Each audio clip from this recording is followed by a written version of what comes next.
time to get your answers for questions about plants and gardens, and Craig is here. He's giving us answers already. It's Wednesday. Give us a call. The phone number is 309-736-3288. You know it's January when James starts referring to zero as not overly cold. It's not so bad out there, right? Let's get right to our callers. We have quite a few. Carol from Moline, good morning. Go ahead with your question. Good morning, Carol. Yes, good morning, Craig. I just bought a primrose plant in full bloom, and it's small. And it says not to let the soil dry out and give it bright light. Do they have a long life, and can I transplant that into a bigger pot? Okay, they can have a long life. A lot depends on the variety that you have. The thing to remember is that they have a very compact root system, so I would not repot it. Keep it as cool as you possibly can. They actually love temperatures down in the 40s, whether I do or not. And it will bloom until the temperature, or it should bloom until the temperature warms up in the spring. At that point, I would either put it out on the north side of the house and take care of it as a containerized plant and bring it back in the fall, or take your chances and plant it in the garden. I've got several varieties in the garden at home, and they come back just fine every year. All right, another Carol, also in Moline, has a question for you, Craig. Good morning. Go ahead with your question. Good morning. I have an emerald green arborvitae. I don't know if I'm pronouncing it right, but we had some damage with the ice storm on it. Can you trim these, and when would be a good time to do it? Yes. Now, if it has just bent over, it's an arborvitae. If it has just bent without actually breaking, don't do anything. I've watched those things practically lay flat on the ground. When the snow melts in the spring, it will pop back up. If you have to do pruning, you can start your pruning now anytime. Anytime from now through spring. I would like to see the pruning done before the ground thaws out in the spring. Let's go to Tipton now and talk with Beverly. Go ahead with your question. Good morning, Beverly. Good morning.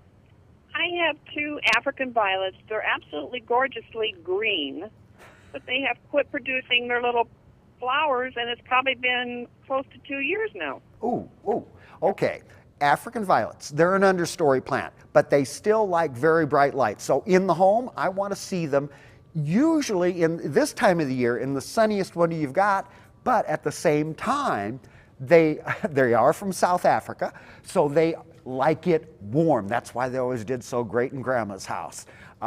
So they like 70 and above. So if you've got it on a windowsill, block it up off the windowsill so the cold air runs under it. Secondly, do not over-fertilize. They are not extremely heavy feeders. And if you've had it for a couple of years and not repotted it, I would wait until the next time it dried out, and then I would change the soil out on that plant. Just literally crumble off the soil that's there. When it's dry, put fresh African violet soil around it, water it lightly, and it should pop into bloom. They normally bloom in flushes, about 6 weeks in bloom, 2 weeks out of bloom, 6 weeks in bloom. So yours is being a little tardy right now. Try changing the soil and getting it warm. All right, let's talk with Kendall now in Walnut. Good morning, Kendall. Yes, I have a evergreen bush or hedge in front of the house, and I'm wanting to thin it so I can get it cut back as it fills out. And I'm wondering if I can do that this time of year. Yes, we're past the first of the year. I tell people to hold off until after the holidays. Now is the time. Any day that it gets warm enough that you can go out and work comfortably, go ahead and start your winter pruning now. Remember, on most plants, we never take them back more than a third in any 1 year. Don't over prune. All right, let's quickly go to Doris now in Rock Island. Go ahead with your question, Doris. I was wondering if it's all right to use the Roundup on your tomato garden. I plant tomatoes, and I heard you could use the Roundup to kill the weeds.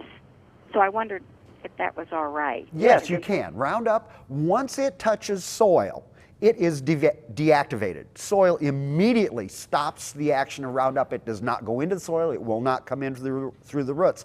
Just remember that anything it touches that's green is dead. So you've got to be very careful. You never want to get it on a desirable plant, but yes, Roundup is perfectly safe, especially after it's touched the soil. Other plants are not going to be affected. All right, we have some more callers waiting for you on the line. Just keep holding on, and Craig will run back and talk with you one-on-one. Nice to see you, Craig. Thanks Glad for to be coming here. in. You can catch Craig every Wednesday on News 8 at 11. Coming up.